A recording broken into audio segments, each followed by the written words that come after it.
এবার আমরা সংখ্যা পদ্ধতির রূপান্তরে ২য় নিয়মটি শিখব। অর্থাৎ বাইনারি, অক্টাল, হেক্সাডেসিমাল এই ৩ টে সংখ্যা পদ্ধতি থেকে যদি দশমিক সংখ্যা পদ্ধতিতে রূপান্তর করতে বলা হয়, তাহলে নিয়ম একটাই। অর্থাৎ একই নিয়মে এই ৩ ধরনের সংখ্যা পদ্ধতি থেকে দশমিক সংখ্যা পদ্ধতিতে রূপান্তর করা সম্ভব। তাহলে খেয়াল করি, একটা বিষয় মাথায় রাখবো যে আমরা বেসটা খেয়াল করব। অর্থাৎ বেস দেখে আমরা বুঝতে পারবো যে কোন সংখ্যা পদ্ধতি থেকে কোন সংখ্যা পদ্ধতিতে রূপান্তর করতে বলা হয়েছে। তাহলে এখানে বেস কত? বাইনারি। বাইনারি বেস ২ অর্থাৎ এটি একটি বাইনারি সংখ্যা। আ আর এখানে বেস কত? ১০। তার মানে এটি দশমিক সংখ্যা পদ্ধতিতে অর্থাৎ বাইনারি থেকে দশমিক সংখ্যা পদ্ধতিতে রূপান্তর করতে বলা হয়েছে। তাহলে এই নিয়মটার ক্ষেত্রে মনে রাখবো যে যখনই বাইনারি, অক্টাল, হেক্সাডেসিমাল এগুলো থেকে দশমিক সংখ্যা পদ্ধতিতে রূপান্তর করতে বলা হবে, তখনই আমরা স্থানীয় মান ১ম শর্ত হচ্ছে যে ১ম এ প্রদত্ত সংখ্যার বেজকে শনাক্ত করব। তারপর এখানে সংখ্যার নিজস্ব মান চিহ্নিত করব। চিহ্নিত করার পরে ২য় কাজ হচ্ছে ওই প্রদত্ত সংখ্যার অঙ্কগুলো স্থানীয় মান দিয়ে প্রদত্ত সংখ্যার অঙ্কগুলোকে গুণ দিয়ে যোগ করব এবং যোগ করে যে উত্তরটা পাবো সেটাই হবে কাঙ্ক্ষিত সংখ্যা।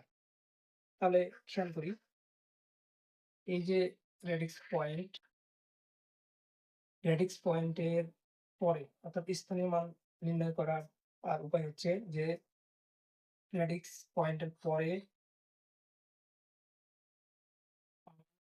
ঋণাত্মক হবে এবং তা ক্রমানুসারে চলতে থাকবে। আর রেডিক্স পয়েন্টের আগে পাওয়ারের ঘাত অর্থাৎ বেজের ঘাত বা পাওয়ার শূন্য সহ ধনাত্মক হবে।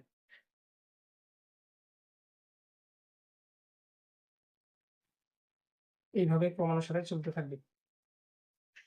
তাহলে নিয়ম হলো যে প্রথম নিয়ম প্রদত্ত সংখ্যার বেজ শনাক্ত করব। বেজ শনাক্ত করার পরে প্রদত্ত সংখ্যার অঙ্কগুলোর নিজস্ব মানকে শনাক্ত করব। শনাক্ত করার পরে সেই প্রদত্ত সংখ্যার স্থানীয় মান নির্ণয় করার জন্য আমরা বেজকে বেজের উপর পাওয়ার হিসেবে যেটা ধরবো সেটা ধরার নিয়ম হচ্ছে রেডিক্স পয়েন্টের পরে বেজের পাওয়ার হবে ঋণাত্মক অর্থাৎ মাইনাস পয়েন্টের হিসেবে হলে ক্রমানুসারে চলতে থাকবে। আর রেডিক্স পয়েন্টের আগে বেজের পাওয়ার ধরার নিয়ম হলো 0 সহ ধনাত্মক ধনাত্মক ঘাত বা পাওয়ার ধারাবাহিকভাবে চলতে থাকবে ক্রমানুসারে। এটা মনে রাখলেই এই সংখ্যা পদ্ধতি বাইনারি, অক্টাল, হেক্সাডেসিমাল থেকে দশমিক সংখ্যা পদ্ধতিতে খুব সহজেই উম নির্ণয় করতে পারবো। যেমন এটা খেয়াল করি।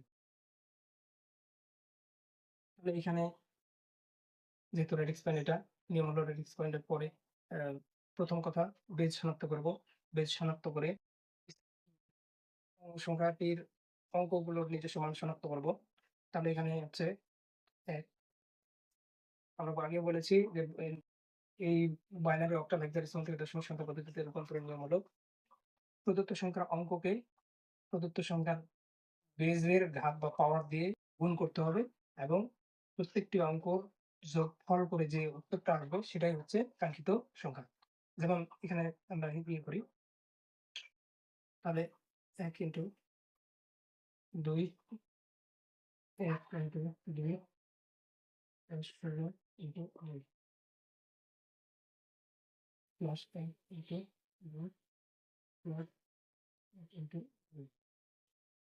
তাহলে এখানে একটা বিষয় এরপর এই পর্যন্ত হলো এটা দ্যা রেডিক্স পয়েন্টের পরে plus ১ into ২ plus ১ into ২ plus ১ into ২।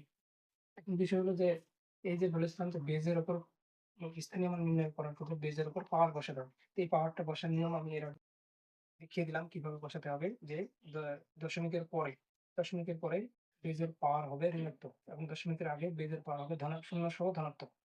তাহলে এখানে দশমিক আমরা এখানে দেখা যাচ্ছে ১ আ তাহলে এখানে ১ হচ্ছে কোথায়? ০, ১, ১ এই যে এটা হচ্ছে এখান থেকে দশমিকের আগ পর্যন্ত। আর দশমিকের আগে শুরু হলো এখান থেকে। তাহলে ০ দিয়ে আমরা শুরু করব। ০ দিয়ে শুরু করব এখানে বেজের পাওয়ার ১, এখানে বেজের পাওয়ার হচ্ছে ২। এখানে বেজের পাওয়ার 3, এখানে বেজের পাওয়ার 4। আর এটা হচ্ছে রেডিক্স পয়েন্টের পরে। তাহলে রেডিক্স পয়েন্টে পরে বেজের পাওয়ার কিভাবে হবে? -1 থেকে শুরু হবে। এখন এটা এই সমীকরণটা তৈরি করতে পারলেই এটার উত্তর খুব সহজেই বের হয়ে যাবে। যেমন এখানে ১ ১ গুণন ২ এর উপর পাওয়ার ৪ মানে হচ্ছে ১৬। তাহলে ১৬ দিয়ে যদি ১ দিয়ে গুণ করি ১৬ ই হয়। আবার এখানে ২ এর উপর পাওয়ার ৩ মানে ৮ কে যদি ১ দিয়ে গুণ করি তাহলে কিন্তু ৮ ই হয়। আবার এখানে ২ এর উপর পাওয়ার ২ মানে ৪। এখন একটা বিষয় মাথায় রাখবো, ০ দিয়ে যেকোনো সংখ্যাকে গুণ দিলেই গুণফল ০ ই হয়। তারপর এখানে ২ এর উপর পাওয়ার মানে ২, ২ কে ১ দিয়ে গুণ দিলে ২। প্লাস এখানে ১ কে ২ এর উপর পাওয়ার ০ যেকোনো সংখ্যার উপরে যেকোনো অঙ্ক বা সংখ্যার উপরে যদি পাওয়ার ০ থাকে তাহলে সেটার মান হচ্ছে ১। ১ ১ কে ১ দিয়ে গুণ দিলে ১। প্লাস এবার যদি ১ ১ গুণন ২ ইনভার্স ১ মানে হচ্ছে এটা মানে হচ্ছে ১/২ ১/২ কে ১ দিয়ে গুণ করলে ১/২ হয়। প্লাস ০ কে যেকোনো সংখ্যাকে গুণ করলে ০ ই হয়। প্লাস ১ ১ অর্থাৎ ২ এর উপর ইনভার্স ৩ মানে হচ্ছে ১/৮। এটা আসলে কিভাবে হলো? অর্থাৎ এটা এরকম যে ২ এর উপর পাওয়ার ৩ এটা হচ্ছে ১/, তাহলে এখন হচ্ছে আমরা এটা যোগ করে দিই। তাহলে ১৬ আর ৮ হচ্ছে ২৪, ২৪ আর ২ ২৬, ২৬ আর এখানে হচ্ছে ২৭। এখন এই যে ভগ্নাংশ মানগুলো খেয়াল করি। ৮ আর ২ এর যদি লসাগু নিই তাহলে ৮, তাহলে ৮ কে এখন ২ দিয়ে ভাগ দিলে ৪ আর হচ্ছে ২ দিয়ে ভাগ দিলে ৪ আর এদিকে হচ্ছে ১। তাহলে ২৭ যোগ ৫/৮। তাহলে এখন ৮ কে যদি ৮ কে ৫ কে যদি ৮ দিয়ে ভাগ দেই তাহলে হয় ০.৬২৫। তাহলে এখানে উত্তর হচ্ছে ২৭.৬২৫। তাহলে এখন এটা লিখব কিভাবে? উত্তর লেখা নিয়ম এভাবে ২৭.৬২৫ ইজ কত ১০। এবার আমরা অক্টাল থেকে দশমিক সংখ্যা পদ্ধতিতে রূপান্তর শিখব। ১২৩.৫৪০ বেস কত? ৮ মানে এই অক্টাল সংখ্যা পদ্ধতি থেকে দশমিক সংখ্যা পদ্ধতিতে কিভাবে রূপান্তর করতে হবে। এর আগে যে নিয়মটা বললাম বাইনারি থেকে দশমিক পদ্ধতিতে যেভাবে রূপান্তর করতে হয় ঠিক একই নিয়মে অক্টাল থেকেও কিন্তু দশমিক সংখ্যা পদ্ধতিতে রূপান্তর করতে হয়। তাহলে আমরা খেয়াল করি রেডিক্স পয়েন্ট এটা। তাহলে এটা আমরা শিখলাম যে নিয়ম হলো যে প্রদত্ত সংখ্যার বেজ শনাক্ত করা। বেজ শনাক্ত করে প্রদত্ত সংখ্যার অঙ্কগুলো অঙ্কগুলোর নিজস্ব মানকে বেজের স্থানীয় মানকে পাওয়ার হিসেবে ব্যবহার করে গুণ দিয়ে যে সমষ্টি হবে সেটাই হচ্ছে কাঙ্ক্ষিত সংখ্যা। তাহলে এখানে প্রদত্ত সংখ্যার ১ম অঙ্ক হচ্ছে ১ কত দিয়ে ৮ যোগ ২ ইনটু ৮ যোগ ৩ ইনটু ৮। তারপর দশমিকের আ রেডিক্স পয়েন্টের পরে সংখ্যা হচ্ছে ৫ ইনটু ৮ যোগ ৪ ইনটু এখন এই যে বেজের পাওয়ার গুলো অর্থাৎ স্থানীয় মান নির্ণয় করার জন্য বেজের পাওয়ার গুলো আমরা জানি যে রেডিক্স পয়েন্টের আগে ০ থেকে শুরু হয়। ০ সহ ধনাত্মক সংখ্যা দিয়ে হচ্ছে পাওয়ার বসাতে হয়। তাহলে এখানে সর্বশেষ সংখ্যা ছিল ৩। এখানে রেডিক্স পয়েন্টের পরে সর্বশেষ সংখ্যা এখানে ৩। তাহলে ৩ এর এই যে ৮ এর বেজের পাওয়ার কত হবে ০, এখানে বেজের পাওয়ার হবে ১, এখানে বেজের পাওয়ার হবে ২। আবার হচ্ছে রেডিক্স পয়েন্টের পরে বেজের পাওয়ার কত হবে -১ থেকে শুরু -২ -৩। তাহলে এখন গুণ করি ৮ এর উপর আ ৮ এর উপর হোল স্কয়ার মানে হচ্ছে ৬৪ ৬৪ দিয়ে গুণ দিলে ৬৪ যোগ ৮ এর উপর পাওয়ার এখানে ৮ ৮ দুগুণে ১৬ যোগ ৮ এর উপর পাওয়ার ০ মানে হচ্ছে ১ তাহলে ৩ এর সাথে ১ গুণ দিলে ৩ যোগ এখানে ৫ ইনটু ১/৮ যোগ ৪ ইনটু ১/৬৪ ৬৪ যোগ এখানে ০ দিয়ে যেকোনো সংখ্যাকে গুণ দিলেই কমে গেল। তাহলে এখানে 64 আর 16 কত? 64 আর 16 হচ্ছে 80, 80 আর 3 হচ্ছে 83। 83 যোগ এখানে 5/8, 5/8 যোগ 4/64। এখন এখানে 83 যোগ 64 হলো 64 লসক হচ্ছে 64 প্লাস 64, 64 তাহলে 8, 8 পাঁচে 40, 40 আর যোগ হচ্ছে 4, তাহলে এখানে 83 যোগ 44/64। তাহলে এখানে 44 কে যদি 64 দিয়ে ভাগ দেই তাহলে হবে, যদি ভাগ দেই তাহলে প্লাস 40 কে 64 দিয়ে ভাগ করি তাহলে 0.6875 আসে। তাহলে উত্তর হবে 83.6875। তাহলে উত্তরটা আবার পুরো লিখব। উত্তরটা লেখার নিয়ম এইভাবে যে 83.6875 তো বেস কত 10। তাহলে আমরা এই নিয়মে হচ্ছে অক্টাল থেকে দশমিক সংখ্যা পদ্ধতির রূপান্তর শিখলাম। এখানে একটা বিষয় যে আমরা চাইলে কিন্তু পূর্ণাংশ সহজে করে শিখতে পারতাম। কিন্তু কঠিনটাই শিখালাম। কারণ হচ্ছে এখানে পূর্ণাংশ চাইলে ১২৩ কে দিয়েও কিন্তু আসতে পারত। ১২৩ কে হচ্ছে দশমিক সংখ্যায় রূপান্তরে আসতে পারত বা দশমিক ৫৪০ দিয়েও কিন্তু দশমিক সংখ্যা পদ্ধতিতে রূপান্তর আসতে পারত। কিন্তু আমরা কঠিন দিয়ে শিখেছি। আ যেহেতু কঠিনটা আগে করলে সহজগুলো কিন্তু এমনিতেই পারা যাবে। এবার আমরা হেক্সাডেসিমাল থেকে দশমিক সংখ্যা পদ্ধতিতে রূপান্তর শিখব।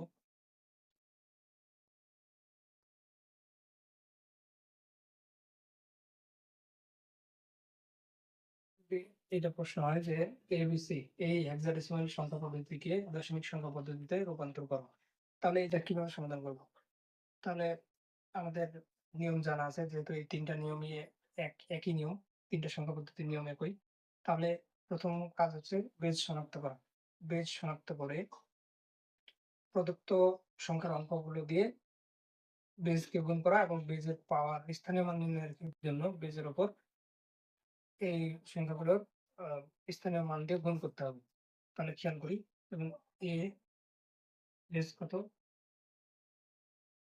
যোগ B বেস কত? ১৬ যোগ C গুণন, এখন বেজের উপর পাওয়ার বসাতে হবে। তাহলে এটা যে একটা পূর্ণাংশ আমরা বলেছিলাম যে রেডিক্স পয়েন্টের আগে অর্থাৎ পূর্ণ সংখ্যার ক্ষেত্রে বেজের পাওয়ার শুরু হবে শূন্য সহ ধনাত্মক, ক্রমানুসারে ধনাত্মকভাবে আ বসাতে হবে। তাহলে আ এখানে হচ্ছে ০, এখানে শুরুর পর ১, এখানে শুরুর পর ২। তাহলে আমরা জানি যে A মানে হচ্ছে হেক্সাডেসিমাল সংখ্যা পদ্ধতির উম অঙ্ক কতগুলো? অঙ্ক বা বর্ণ বা প্রতীক কতগুলো? ১৬ টি। আমরা জানি যে ০ থেকে ৯, তারপরে হচ্ছে A, B, C, D, E, F। তাহলে ৯, ০ থেকে ৯ এর মান হচ্ছে ১০, B হচ্ছে ১১, C হচ্ছে ১২। তাহলে এখানে যেহেতু A, B, C পর্যন্ত আছে তাহলে A এর মান কত? ১০। তাহলে ১০ গুণন ১৬ এর উপর আ হোল স্কয়ার মানে হচ্ছে ২৫৬। ২৫৬ যোগ B এর মান হচ্ছে কত? B এর মান হচ্ছে ১১। ১১ গুণন ১৬ এর উপর পাওয়ার এখানে ১৬। C এর মান কত? এর মান হচ্ছে ১২। ১২ ১৬ এর উপর পাওয়ার ০ মানে ১। তাহলে ১০ গুণন ২৫৬ যদি অ্যা গুণ করা হয় তাহলে ২, ৫, ৬, ০ যোগ ১১ ১৬ গুণ করলে হয় ১৬৬ যোগ ১২। তাহলে যোগ করি ০, ৬, ২, ৮, ৯, ৬, ১২, ১৩, তাহলে ৩ হাতে ১, ৫ আর একে ৬, তাহলে ৭, ৭ আর এ ২। তাহলে ২৭৩৮ এটা হচ্ছে দশমিক সংখ্যা পদ্ধতি। দশমিক সংখ্যার অর্থাৎ হেক্সাডেসিমাল থেকে দশমিক সংখ্যা পদ্ধতি যেহেতু বলছে তাহলে এটাই হচ্ছে কাঙ্ক্ষিত সংখ্যা। তাহলে উত্তর লিখব কিভাবে? ২ ৩ ৮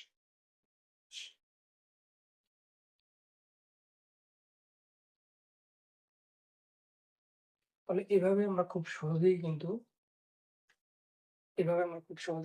এই যে বাইনারি থেকে দশমিক, অক্টাল থেকে দশমিক এবং হেক্সাডেসিমাল থেকে দশমিক সংখ্যা পদ্ধতিতে খুব সহজেই একটা নিয়ম দিয়ে খুব সহজেই কিন্তু রূপান্তর করতে পারি।